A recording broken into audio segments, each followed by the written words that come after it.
Hi guys, welcome back to my channel. So in this video, we are going to learn about computer networks part 3. Already I have posted part 1 and 2. So part 1 and 2, இப்போ நம்ம பார்க்க போறது வந்து part 3. ஓகேவா? So இது இந்த வீடியோல நம்ம ஃபர்ஸ்ட் நெட்வொர்க் டிவைசஸ் பத்தி பார்க்கலாம். அதுல ஃபர்ஸ்ட் டிவைஸ் வந்து modem. Modem is modulator, demodulator. இது என்ன பண்ணும் அப்படின்னா இது வந்து டெலிஃபோன் லைனோட நமக்கு வந்து கனெக்ட் ஆயிருக்கும். So that we can connect with the computers with the internet through the telephone lines. ஓகேவா? ஸோ மாடுலேஷன் அப்படிங்கிறது என்ன? Sending the data. That is digital to analog. டிஜிட்டல்ல இருந்து அனலாகா மாத்துறோம் அப்படிங்கிறோம்னா அது வந்து மாடுலேஷன். Demodulation is receiving the analog data to digital data. ஓகேவா? ஸோ ஆக்சுவலா நம்ம டெலிஃபோன் லைன்ல நம்ம வந்து நெட்வொர்க் யூஸ் பண்றோம். ஆனா நமக்கு வர்றது வந்து இமேஜஸா டெக்ஸ்டா எப்படி வேணாலும் ரிசீவ் ஆகும். பட் டெலிஃபோன் லைன்ல என்ன சிக்னல் மட்டும் தான் பாஸ் ஆகும்? Audio signal. நம்ம பேசுறது மட்டும் தான் கேட்கும். அதுதான் வந்து டெலிஃபோன் லைன். அந்த ஆடியோ சிக்னல் தான் நம்ம அனலாக் சிக்னல்னு சொல்றோம். ஓகேவா?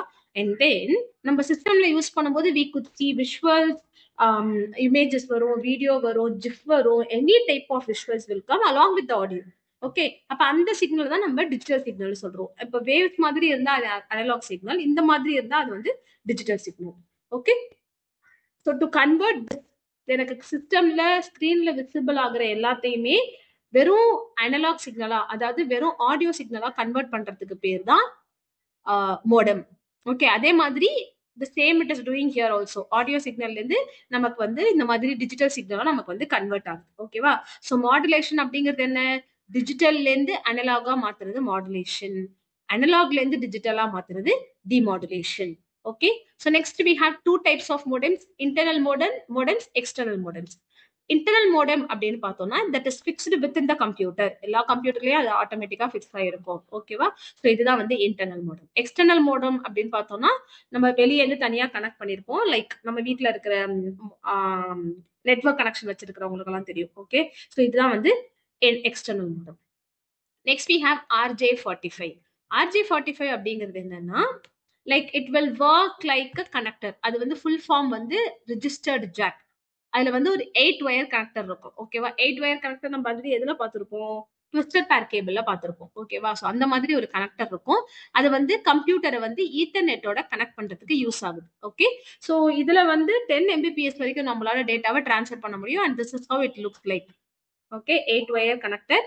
அண்ட் இந்த கனெக்டரை எடுத்து இன்சர்ட் பண்றதுக்கு நமக்கு ஒரு போர்ட் வேணும் இல்லையா? அதுதான் இந்த port. Okay, and I show you how this work. So இந்த வயரை எடுத்து நம்ம இன்சர்ட் பண்ணணும் அப்படின்னா இது வந்து போர்ட் வந்து எப்பவுமே க்ளோஸ்டா தான் இருக்கும். So we have to press it here and then we have to insert பண்ணும்போது கொஞ்சம் லைட்டா மேல லிஃப்ட் பண்ணிட்டு and then we have to push it. So ஏன்னா அது வந்து ஒரு ஓப்பன் பண்ணி நம்ம இன்சர்ட் பண்ற மாதிரி தான். Fine, so that's it.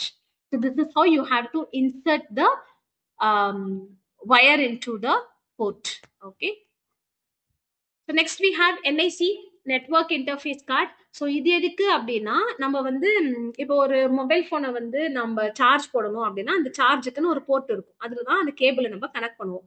அதே மாதிரி நான் ஒரு இயர்ஃபோன் கனெக்ட் பண்ணணும், வயர்டு கேபிள் ஐ மீன் வயர்டு இயர்ஃபோன் அப்படின்னா அதுக்குன்னு ஒரு போர்ட் இருக்கும், ஒரு ஹோல் இருக்கும். அதுக்குள்ள நம்ம அதுக்குள்ளதான் நம்ம அந்த பின்ன இன்சர்ட் பண்ண முடியும். அந்த மாதிரி ஒன்னொன்னுக்கும் ஒரு டைப் ஆஃப் போர்ட் இருக்கு இல்லையா? எதை நம்ம இன்சர்ட் பண்றோம்? பென்ட்ரைவ் வேணும்னா பென்ட்ரைவ்க்கு யூஎஸ்பி போர்ட் வேணும். அந்த மாதிரி நம்ம இன்சர்ட் பண்றோம் இல்லையா? ஸோ அந்த மாதிரி போர்ட் இருக்கு. இப்ப என்ஐசி அப்படிங்கிறது என்னன்னா it is working like a device. அந்த டிவைஸ் வந்து நம்ம சிஸ்டமோட அட்டாச்சா தான் இருக்கும். ஓகேவா? ஸோ எல்லா சர்வர் ஒர்க் ஸ்டேஷன் எல்லாத்துலயும் அது இருக்கும். Okay, and it is used to identify the node address also. ஓகேவா? ஸோ என்ஐசியை வந்து நம்ம வந்து டெர்மினல் ஆக்சஸ் பாயிண்ட்னு சொல்லலாம். ஓகே, ஸோ அது வந்து எல்லா என்ஐசிக்குமே வந்து ஒரு யூனிக் பிசிக்கல் அட்ரஸ் கொடுத்துருப்பாங்க. 48 பிட்ஸ் நம்மளோட மேக் அட்ரஸ் மாதிரி தான் அதுவும். ஓகேவா? So this is how it looks like. So இங்க அந்த போர்ட் இருக்கா, இங்க தான் நம்ம வந்து அந்த RJ45 கனெக்ட் பண்ணுவோம். Fine. So next we have ethernet card. Ethernet is type of NIC. Okay, ethernet வேற, என்ஐசி வேற. ஈத்தர்நெட் இஸ் a type of NIC. Okay, so ஈத்தர்நெட்ல என்ன பண்றோம்? ஈத்தர்நெட் வந்து டெவலப் பண்ணது யாரு அப்படின்னு பார்த்தோம்னா ஜெராக்ஸ் கார்ப். அவங்க தான் வந்து ஈத்தர்நெட்டை டெவலப் பண்ணாங்க. ஓகே, ஸோ ஈத்தர்நெட்ல வந்து பஸ்ஸா ஸ்டார் டோபாலஜி தான் வந்து ஈத்தர்நெட்ல சப்போர்ட் பண்ணும். And then we can transfer up to 10 gigabytes per second. Fine, and the computers that are part of Ethernet have to install a special card called Ethernet card. Ethernet cardனு ஒன்று இருக்கு, அதை கண்டிப்பா install பண்ணிருக்கணும். Next we have hub. Hub எப்படி work ஆகும்? It is like a middle device. நம்ம வீட்டெல்லாம் நிறைய ஒரு ஸ்விட்ச் போர்டு தான் இருக்கு, ஒரு பிளக் பாயிண்ட் தான் இருக்கு. ஆனா நம்ம நிறைய பிளக்ஸ் இன்சர்ட் பண்ணணும் அப்படின்னா நம்ம என்ன பண்ணுவோம்? எக்ஸ்டென்ஷன் யூஸ் பண்ணுவோமா? ஸோ எக்ஸ்டென்ஷனோட மெயின் கனெக்ஷன் எடுத்து நம்ம எக்ஸ்டென்ஷனோட பவர் கேபிள் எடுத்து நம்ம மெயின் ஸ்விட்ச்ல கனெக்ட் பண்ணிடுவோம். மீதி எல்லாத்தோட பவர் கேபிளையும் எடுத்து நம்ம எக்ஸ்டென்ஷன்ல கனெக்ட் பண்ணுவோம். அதே மாதிரி தான் ஹப்பும். ஓகேவா? So it is used to connect many devices. Multiple port இருக்கும், used to connect multiple computers. It is unintelligent network device. இது வந்து ஜஸ்ட் கனெக்டர் மட்டும் தான். டேட்டாவை ஒரு பக்கம் வாங்கி இன்னொரு பக்கம் கொடுக்கும், அவ்வளவுதான். டிரான்ஸ்ஃபர் மட்டும் தான் பண்ணும். And can both send and receive data. ஒரு டைம்ல ஒரு டாஸ்க் தான் பண்ண முடியும். ஒன்னு சென்ட் பண்ணும் இல்ல ரிசீவ் பண்ணும், அவ்வளவுதான் பண்ணும். Okay. And then we have two types of hub, active hub and passive hub. Active hub அப்படிங்கிறதுனா regenerate or amplify the signal before they are transmitted. But passive hub என்ன பண்ணும்? allows the signal to pass one computer to another without any change. இது அப்படியே வந்து transfer பண்ணுச்சு அப்படின்னா passive hub. அதை regenerate பண்ணி amplify பண்ணி டிரான்ஸ்ஃபர் பண்ணுச்சு. ஆம்பிளிஃபைனா மல்டிப்ளை பண்றது. ஓகேவா? ஸ்பீட் இன்க்ரீஸ் பண்றது, அதுதான் வந்து ஆம்பிளிஃபை. அது வந்து active hub. Okay. So these are all 2 types of hubs we have. And then we have switch. ஸ்விட்ச் வந்து நிறைய சப்நெட்டை கனெக்ட் பண்றதுக்காக. ஓகேவா? ஹப்ல நம்ம டைரக்டா டிவைசஸ கனெக்ட் பண்ணுவோம். ஓகே. பட் ஸ்விட்ச்ல சப்நெட்டை தான் கனெக்ட் பண்ணுவோம். ஓகே. விச் மீன்ஸ் நிறைய சப் நெட்வொர்க்ஸ், குட்டி குட்டியான நெட்வொர்க்ஸ், குட்டி குட்டி லேன் எல்லாம் எடுத்து ஒரு இதுல கனெக்ட் பண்றது. ஓகேவா? ஸோ நிறைய ஹப்பு, அந்த ஹப் எல்லாத்தையும் நம்ம ஸ்விட்ச் கூட கனெக்ட் பண்றோம், அந்த மாதிரி. ஓகே. ஸோ நிறைய லேனை ஒரு லேனையும் ஒரு ஸ்விட்ச்ல இங்க கனெக்ட் பண்ணி விட்டுருவோம். இந்த ஸ்விட்ச் மெயினோட கனெக்ட் ஆகும். And it prevents traffic overloading. ஏன்னா நிறைய லேன் இதுல கனெக்ட் ஆயிருக்கு. It is used in the place of hub also. And then it is responsible for filtering, essence transforming the data. So இது வந்து எப்படின்னா என்ன பேக்கெட் ப்ரோட்டோகால் வேணாலும் வந்து சப்போர்ட் பண்ணும். And then LANs that are segmented through ஸ்விட்சஸ் are called switched LANs. Okay. So இந்த ஸ்விட்ச் நம்ம கனெக்ட் பண்ணியிருக்க எல்லா லேனையும் நம்ம என்ன சொல்லுவோம்னா ஸ்விட்ச்டு லேன்னு சொல்லுவோம். Fine. And then how a switch function எப்படி ஒர்க் ஆகுது அப்படின்னா, to insulate the transmission from one port to other port, the switch it switches. அது என்ன பண்ணும் அப்படின்னா like temporary connection between the source and the destination. Okay. So இப்போ எனக்கு வந்து உங்களுக்கு இன்ஃபர்மேஷன் பாஸ் பண்ணணும் அப்படின்னா நான் ஏதோ ஒரு கம்யூனிகேஷன் சேனல் யூஸ் பண்றேன், நான் ஒரு கால் பண்றேன். அப்ப கால் பேசி முடிச்சாலும் நான் கால் கட் பண்ணிடுவேன். ஓகேவா? அந்த மாதிரி தான் ஸ்விட்ச் டெம்பரரியா ஒரு கனெக்ஷனை கிரியேட் பண்ணும், டேட்டாவை டிரான்ஸ்ஃபர் பண்ணும். அந்த கனெக்ஷன் முடிஞ்சோடனே அந்த அந்த ஒர்க் முடிஞ்சோடனே அந்த கனெக்ஷனை டெர்மினேட் பண்ணிடும். ஓகேவா? ஹென்ஸ் ஸ்விட்ச் is a unique cache device unlike hub which is a broadcast device. So you can do broadcast.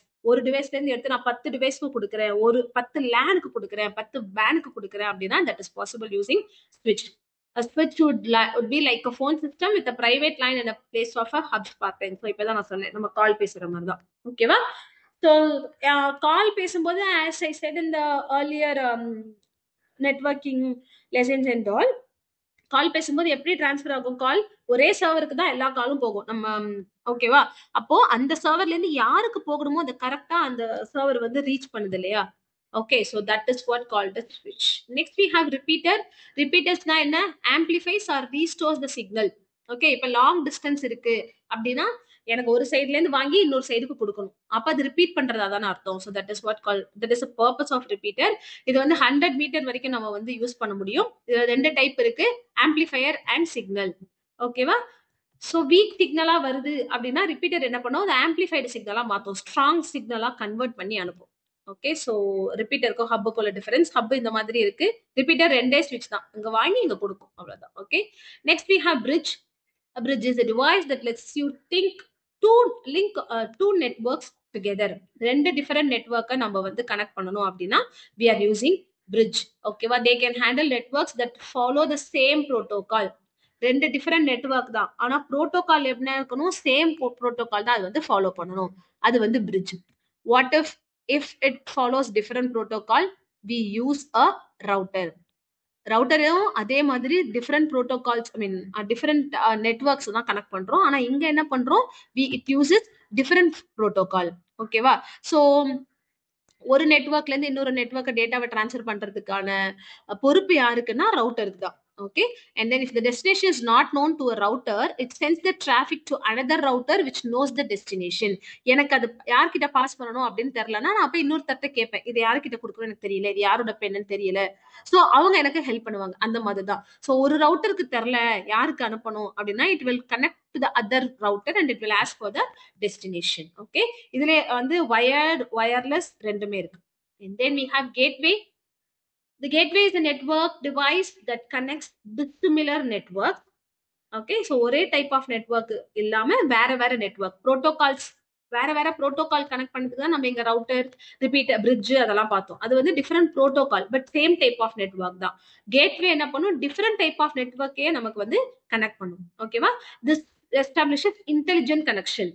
ஏன்னா யாருக்கு எங்க எதை அனுப்பணும் அப்படிங்கிறது கேட்வேக்கு கரெக்டா தெரியும். Okay, it acts as a proxy server and a firewall, so which filters the unwanted messages and threats. Fine, so that is what called gateway. And then we have Wi-Fi card. Full form of Wi-Fi is wireless fidelity. It enables the internet connection through the wireless connection network. Internal and external local area network adapter இருக்கும். இப்போ நம்ம மொபைல்ல எல்லாம் இருக்கிறதெல்லாம் internal wifi card, internal device adapter. அப்ப அது ஆட்டோமேட்டிக்கா wifi observe பண்ணும். பட் வீட்ல எல்லாம் நம்ம வைக்கிறோம் அப்படின்னா நம்ம அதுக்குன்னு தனியா செட்டப்ஸ் எல்லாம் வைக்கிறோம் இல்லையா. ஸோ அதுதான் வந்து adapter, network adapter. Okay, and it comes with a built-in wireless radio and antenna. So this is what the most important part which has to be taken.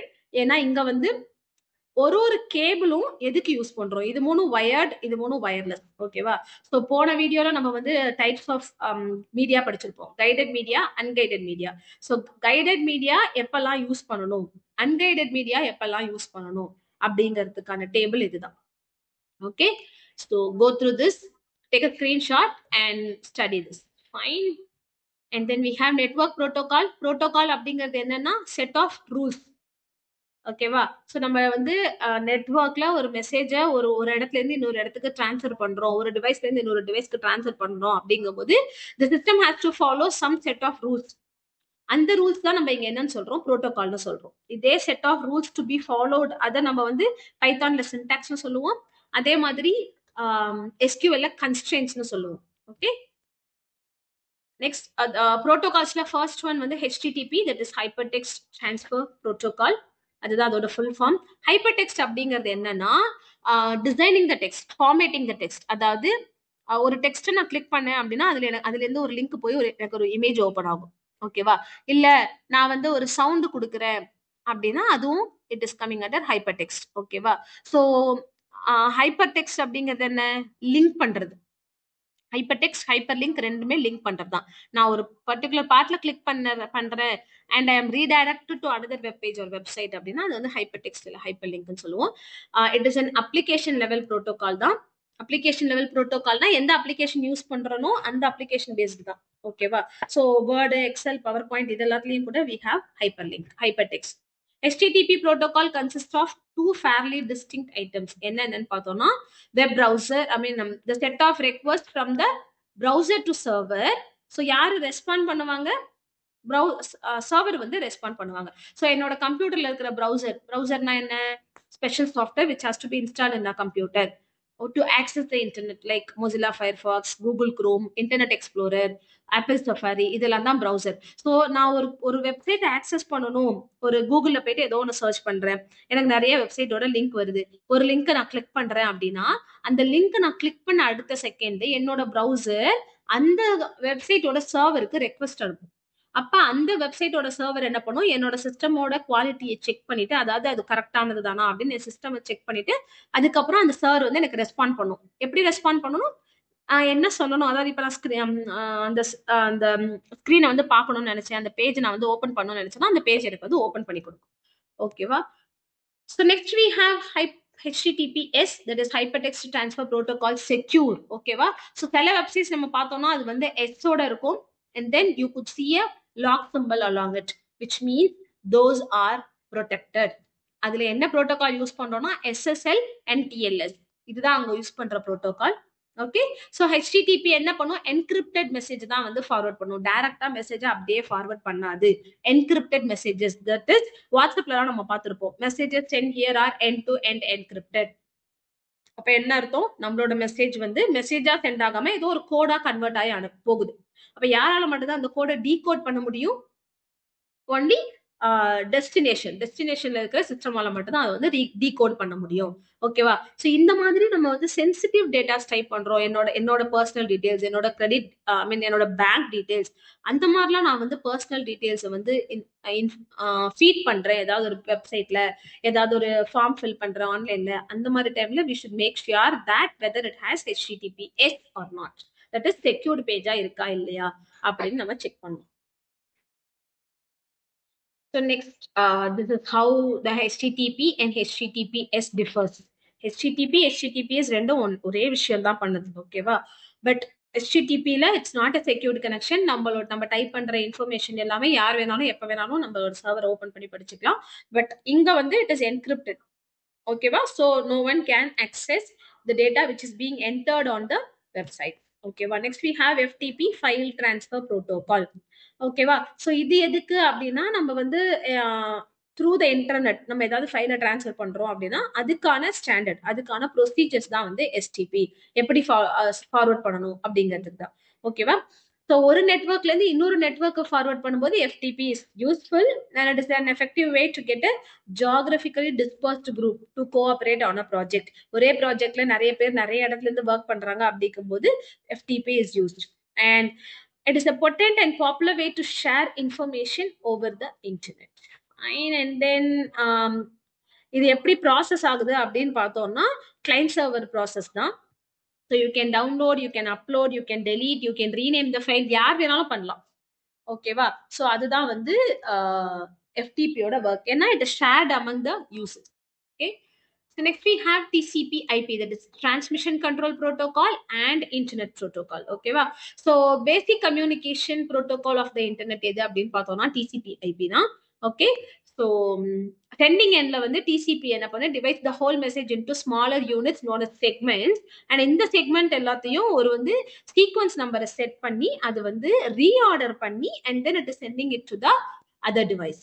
ஓகேவா? ஸோ அந்த டிவைஸ் ரிசீவிங் எண்ட்ல தான் அந்த reorder பண்ணதை ப்ராப்பரா order பண்ணி அந்த segment எல்லாத்தையும் கலெக்ட் பண்ணி எல்லாத்தையும் ஆர்டர் பண்ணி எதை பேஸ் பண்ணி ஆர்டர் பண்ணோம்? Sequence number. அந்த சீக்வன்ஸ் நம்பரை பேஸ் பண்ணி ஆர்டர் பண்ணி ஒரிஜினல் மெசேஜா டிஸ்பிளே பண்ணும். ஓகேவா? So IP deliver the packets at the destination by the IP address. TCP என்ன? Transmission control protocol. சென்டர் அனுப்புற மெசேஜை பார்ட்டா பிரிச்சு அந்த ஒரு பார்ட்டுக்கும் ஒரு நம்பர் கொடுத்து எல்லாத்தையும் ஷஃபில் பண்ணி அனுப்பும். ஓகேவா? சர்வர் என்ன பண்ணும்? ஐபி அட்ரஸ் செக் பண்ணும் யாருக்கு போகணும் அப்படின்னு. அப்போ போற ஐபி அட்ரஸ்க்கு அதை சென்ட் பண்ணிடும். அந்த ரிசீவர் என்ன பண்ணும்? இந்த சென்ட் ஆன பார்ட் எல்லாத்தையும் based on the segment sequence நம்பரை வச்சு அசம்பிள் பண்ணி மெசேஜை ஸ்கிரீன்ல டிஸ்பிளே பண்ணும். அவ்வளவுதான். ஓகே. அண்ட் இதுல 3 ஃபங்க்ஷன்ஸ் இருக்கு: அட்ரஸிங், மேப்பிங், அக்னாலஜ்மெண்ட். அட்ரஸிங் அப்படிங்கிறது என்ன? நம்ம வந்து சென்ட் பண்ணும்போது நேம் நம்பர்லாம் போட்டு கொடுக்குறோம் இல்லையா, யாருக்கு போகணும் எப்படி போகணும், அதுதான் அட்ரஸிங். மேப்பிங்கிறது என்ன? அந்த ரிசீவர் சைட்ல நடக்கிற ரீஅசம்பிளிங், ரீஆர்டரிங். அக்னாலஜ்மெண்ட் அப்படிங்கிறது என்ன? ரிசீவர் நம்ம கொடுக்கறது, நமக்கு வந்து ப்ளூ டிக் டபுள் டிக் அதெல்லாம் வருது இல்லையா, அதுதான் acknowledgement. And then we have SLIP and PPP. SLIP அப்படிங்கிறது என்னன்னா serial line internet protocol. Okay. So அதுதான் வந்து ஐபி பேக்கெட்டை டிபெண்ட் பண்ணி இருக்கிற first protocol. And then we have PPP, that is point to point protocol. Point to point devices வந்து connect பண்ணும்போது follow பண்ற ப்ரோட்டோகால் தான் வந்து point to point. Okay. Data link protocol commonly used in establishing a direct connection between 2 networking notes. என்னோட லேப்டாப்பையும் என்னோட மொபைலையும் நான் கனெக்ட் பண்றேன், அப்போ நான் டேட்டா ட்ரான்ஸ்ஃபர் பண்ணும்போது ஃபாலோ பண்ற ப்ரோட்டோகால்ஸ் தான் வந்து point to point. And then we have IPCP, IP control protocol for transportation over PPP. And then we have NCP, network control protocol, traffic transportation. Fine. And then we have LCP, that is link control protocol for link establishment, அதாவது connection establishment. So மெயில்ல என்னென்ன protocols நம்ம use பண்றோம் அப்படின்னு பார்த்தோம்னா first வந்து IMAP, internet message access protocol. Okay. So இது வந்து நான் என்னோட மெசேஜை டெலீட் பண்ற வரைக்கும் அது என்னோட லாகின் ஐடியிலேயே இருக்கணும். அதுக்கான ப்ரோட்டோகால் தான் வந்து IMAP. Next we have POP3, that is post office protocol. இதை வந்து கரெக்டா மெயில் பாக்ஸஸ்ல வந்து மெசேஜை சென்ட் பண்ணி அந்த மெயில் பாக்ஸ்ல இருந்து சிஸ்டம்க்கு டவுன்லோட் பண்ற ஒர்க் வந்து POP3க்கு. Next we have SMTP, that is simple mail transfer protocol. ஒரு மெயில் ஐடில இருந்து இன்னொரு மெயில் ஐடிக்கு யூசர் சென்ட் பண்ற டேட்டாவை கரெக்டா ஃபார்வர்ட் பண்றது தான் SMTP-யோட ஒர்க். ஓகேவா? And then we have HTTP. இது protocol கிடையாது, பட் HTTP இருந்தா தான் வந்து நம்மளால மெயில் பாக்ஸையே ஆக்சஸ் பண்ண முடியும். Fine. Next we have VoIP, voice over internet protocol. Best example for this is your voice call through WhatsApp, Instagram, okay, social media networkல நம்ம connect பண்ற எல்லா வாய்ஸ் சாட்டுமே. Okay, so voice over internet protocol தான் first. அதோட full form enables voice communication over the internet. இன்டர்நெட்டை use பண்ணி நான் வந்து வாய்ஸ் கம்யூனிகேஷன் பண்றேன் அப்படின்னா அது வந்து VoIP-யால தான். Compress the voice into data packets and transmit. அதனால தான் நமக்கு வந்து டிலே ஆகும். வாய்ஸ் கால் பண்ணும்போது மோஸ்ட்லி டிலே ஆகும் த்ரூ த இன்டர்நெட். ஏன்னா அது கம்ப்ரஸ் பண்ணி சென்ட் பண்ணும். அதுக்கப்புறம் ரிசீவர் கிட்ட போனதுக்கு அப்புறம் அது வந்து டீகம்ப்ரஸ் பண்ணும். Fine. And then use packet ஸ்விட்சிங் நெட்வொர்க். டைப்ஸ் ஆஃப் ஸ்விட்சிங்ல பார்த்துருக்கோம். ஃபைன். ஸோ அதுதான் இங்க வந்து பேக்கெட் ஸ்விட்சிங்ல VoIP-ல நடக்கும். Internet working terms and concepts. First one is www, World Wide Web. It is a part of internet. We can see that internet is a highway, and it is given as WWE. Fine. So www is like a truck which is moving on that highway. Okay, for example எனக்கு வந்து இன்டர்நெட்ல எனக்கு ஒரு விஷயம் share பண்ணணும் அப்படின்னா I will go for some website. Okay, அந்த வெப்சைட்ல இங்க நம்ம வந்து www சொல்லலாம். ஓகேவா? So it is a set of protocols that allow access any document through a naming system based on URLs. அப்போ நான் எதை வச்சு நான் வந்து கொடுக்க முடியும்? ஏதாவது ஒரு அட்ரஸ் கொடுக்கணும். ஓகே, ஸோ இந்த அட்ரஸ்க்கு வந்தீங்கன்னா உங்களுக்கு இந்த டேட்டா கிடைக்கும் அப்படின்னு நம்ம சொல்றோம் எங்க இன்டர்நெட்ல. அப்ப அந்த அட்ரஸுக்கு நம்ம கொடுக்க போற அட்ரஸ் தான் நம்ம எங்க URL சொல்றோம்.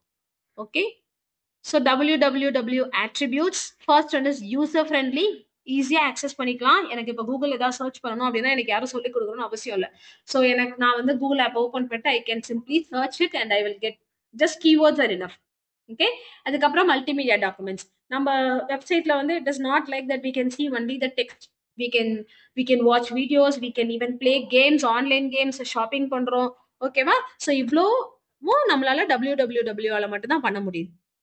Next hyper text and hyper link. ஒரு பேஜ்ல இருக்கேன், நான் இன்னொரு வெப்சைட்டுக்கு போகணும், இன்னொரு பேஜுக்கு போகணும், சிம்பிளி இந்த வெப்சைட்டை போய் பாருங்க அப்படின்னு சொல்றதுக்கும் இந்த இடத்துல கிளிக் பண்ணா you will be taken to that website which has that particular content அப்படின்னு சொல்றதுக்கும் there is a difference, right? So அதுதான் வந்து hypertext and hyper link.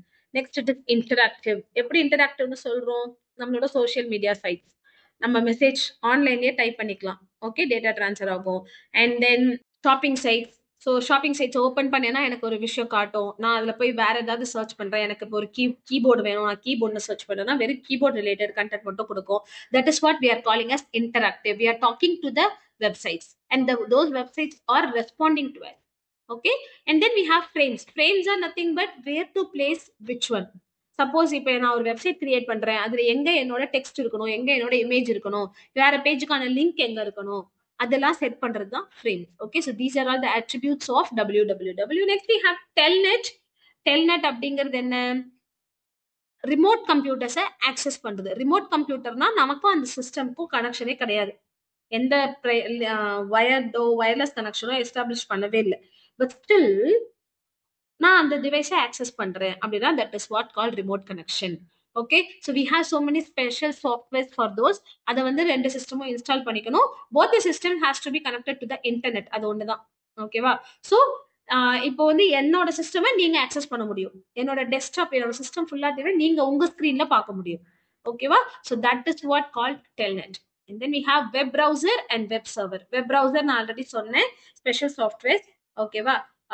It is used to display the World Wide Web content. And then web server அப்படிங்கிறது என்னன்னா எல்லா வெப்சைட்டுக்குமே ஒரு server இருக்கும் இல்லையா, அதுதான் வெப் சர்வர் அப்படின்னு சொல்றோம். Next we have websites, web addresses and web pages. Website அப்படிங்கிறது என்ன? A location on a net server. அதுதான் நம்ம வெப்சைட்னு சொல்றோம். Okay, each website has its unique address which is called URL, that is uniform resource locator. இந்த address என்ன அப்படிங்கறத I'll tell you later. A page in a website is called as web page. அப்ப வெப்சைட்ங்கிறது என்ன? collection of web pages. Fine. So next, what is this URL and domain names? URL அப்படிங்கிறது என்ன? I'm telling you it is the uniform resource locator. Actually அது என்ன அப்படின்னா type இருக்கும். என்ன type? HTTP யோட டைப். ஓகேவா? :/address of your website. And then அது எந்த அந்த வெப்சைட்ல பர்டிகுலரா நான் ஒரு பேஜ் ஓபன் பண்ணிருக்கேன் அப்படின்னா அதோட டீடைல்ஸ் இங்க வரும். அது பாத். So this is what we call as www. For example, https://www.google.com/images. So இது என்னோட டைப். இந்த www.google.com. google.comல நான் என்ன அட்ரஸ்ல இருக்கேன், என்ன பாத்ல இருக்கேன், இமேஜஸ்ல இருக்கேன். ஓகே.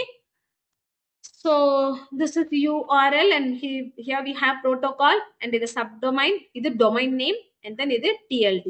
Okay. அப்ப domain nameங்கிறது என்ன? என்னோட name of the website. Subdomain வந்து நம்மளோட www தான். Okay. So what is this domain naming system? அதை நம்ம DNS னு சொல்லுவோம். For example, .com, .edu, .in, .in னா India, .com னா commercial purpose. அந்த வெப்சைட் வந்து particularly used for commercial purpose. .edu na that website is particularly used by the educational institutions. .gov na government purpose. int na international organizations na organizations அந்த வெப்சைட்டை use பண்றாங்க. org is non profit organizations. Okay. So net na networking organization. ML na US military institutions. யாரு அதை use பண்றாங்க, என்ன பர்பஸ்க்காக use பண்றாங்க, அதுதான் நம்ம வந்து டொமைன் நேம் சிஸ்டம்ல போடுறோம். ஓகேவா? Next we have DNS server, that is domain naming system server. So இது எதுக்கு? ஒரு domain nameக்கும் நம்ம ஒரு சர்வர் கொடுத்துறோம். ஓகே. ஒரு அந்த ஸ்பெஷல் சர்வர் தான் நம்ம வந்து DNS சர்வர்னு சொல்றோம். ஓகேவா? அண்ட் அது எப்படி பண்றோம்? ஐபி அட்ரஸ் யூஸ் பண்ணி. ஓகே. ஃபார் எக்ஸாம்பிள் google.com அப்படின்னு நம்ம போட்டோம் அப்படின்னா டைரக்டா நமக்கு google.com ஓபன் ஆயிடும். ஓகேவா? பட் google.comனு போட்டாலும் ஓபன் ஆகும். அண்ட் இந்த நம்பரை போட்டாலும் ஓபன் ஆகும். Okay. So go to your browser. எந்த ப்ரௌசர், மொபைல்லையும் சரி இல்ல சிஸ்டம்லயும் சரி, whichever device you use, அந்த ப்ரௌசர்ல போயிட்டு இதை வந்து அட்ரஸ் பார்ல டைப் பண்ணுங்க. டைப் பண்ணி அட்ரஸ் பார், சர்ச் பாக்ஸ்ல கிடையாது, கீழே ஒரு பெரிய கூகுள் லோகோக்கு கீழே ஒரு பெரிய பாக்ஸ் இருக்கும்ல, அந்த பாக்ஸ்ல டைப் பண்ணக்கூடாது. மேல ஒரு வெப்சைட் ஓபன் பண்ணணும்னா மேல ஒரு லென்த்தியா ஒரு பார் இருக்கும் இல்லையா, ஒரு பாக்ஸ், அதுதான் வந்து அட்ரஸ் பார். அங்க இதை டைப் பண்ணோம்னா இந்த நம்பரை மட்டும் டைப் பண்ணி என்டர் கொடுத்தீங்கன்னா you will be taken to google.com. Fine. Check that and let me know in the comment box. So இதே மாதிரி எல்லா வெப்சைட்டுக்குமே ஒரு அட்ரஸ், ஐபி அட்ரஸ் இருக்கு. ஓகேவா? And then we have web page. I've already told this is a page on a website. Okay. So in எல்லா web பேஜுமே HTTP இல்ல HTTPS protocol தான் வந்து ஃபாலோ பண்ணுது. So first page of every website is called its home page. Web portal அப்படிங்கிறது என்ன? It is a website which hosts other websites. அது வந்து web portal சொல்லுவோம். Okay. Next we have web hosting. Web hosting அப்படிங்கிறது என்னன்னா அந்த சர்வரை host பண்ற ஒரு ஒரு கிளைண்ட். ஓகேவா? So of hosting web server application on a computer system through which electronic content on the internet is readily available by any web browser client. So நான் வந்து என்கிட்ட ஒருத்தர் வந்து ஆக்சஸ் ஏதாவது ஒரு விஷயம் கேட்கறாங்க அப்படின்னா உடனே என்னால அந்த விஷயத்துக்கு ஆன்சர் சொல்ல முடியுது அப்படின்னா நான் வெப் ஹோஸ்ட் பண்றேன். எந்த விஷயத்தை நான் டைரக்டா சொல்லணும்னு அவசியம் இல்லை, வேற ஒருத்தர்கிட்ட இருந்து வாங்கி கூட சொல்லலாம். அது next we have HTML, that is hypertext markup language. Already I told you about HTML. So actually it is a language. HTML is a language which is used to display the text pictures. என்னெல்லாம் நம்ம display பண்ணணுமோ ஒரு வெப்சைட்ல அதெல்லாம் display பண்றதுக்கான ஒரு language தான் வந்து HTML லாங்குவேஜ். XML அப்படிங்கிறது ஒரு லாங்குவேஜ் தான். இது வந்து நம்மளோட ஸ்ட்ரக்சரை மெயின்டைன் பண்ணுறது, நம்ம வெப்சைட்டோட ஸ்ட்ரக்சரை மெயின்டைன் பண்ணணும் அப்படின்னா அது நம்ம வந்து XML யூஸ் பண்ணுவோம். We have DHTML, that is dynamic HTML. It is like dynamic web pages use பண்ணுவோம். Dynamic two types of web pages actually இருக்கு. Dynamic web pages, static web pages. Static web pages are like once ஒரு வெப்சைட்டை create பண்ணிட்டோம், எப்பவுமே அதோட content நமக்கு சேஞ்சே ஆகாது அப்படின்னா அது வந்து static device, like Wikipedia page. ஓகேவா? எப்போ ஓப்பன் பண்ணாலும் சேம் கண்டென்ட் தான் வரப்போகுது until and otherwise someone is changing the content manually. Okay. But dynamic pages அப்படிங்கிறது என்னன்னா, நான் வந்து இப்போ அமேசான் பேஜ் ஓப்பன் பண்றேன் அப்படின்னா இன்னைக்கு ஓப்பன் பண்ணா எனக்கு செட் ஆஃப் எனக்கு வந்து ப்ராடக்ட்ஸ் வந்து டிஸ்பிளே பண்ணுவாங்க. நாளைக்கு ஓப்பன் பண்ணனா வேற செட் ஆஃப் ப்ராடக்ட்ஸ் இருக்கும். சப்போஸ் அதே பேஜ் நான் லாகின் பண்ணனா நமக்குன்னு தனியா ரெக்கமெண்டேஷனோட ப்ராடக்ட் டிஸ்பிளே வரும் இல்லையா? So that is what call dynamic page. எனக்கு இதெல்லாம் வேண்டாம், எனக்கு வந்து வெறும் இப்போ நான் ஒரு மவுஸ் வாங்க போறேன், எனக்கு மவுஸ்ன்னு டைப் பண்ணனா மவுஸ் மட்டும் வரும். ஒரு ட்ரெஸ் வாங்க போறேன், ட்ரெஸ்ஸோட நேமை டைப் பண்ணனா அது மட்டும் வரும். Okay. So that is dynamic HTML. Web scripting. So web scripting அப்படிங்கிறது என்னன்னா கமாண்ட்ஸ் எம்பெடட் இன் வெப் பேஜ். ஒரு வெப் பேஜ்ல நம்ம நிறைய கமாண்ட் போட்டிருக்கோம், அந்த கமாண்டால நிறைய ஒர்க் நடக்குது அப்படின்னா அது நம்ம வந்து வெப் ஸ்கிரிப்டிங்னு சொல்லுவோம். Okay fine. So this is getting over here. Will meet you in another video. Thank you. Happy learning.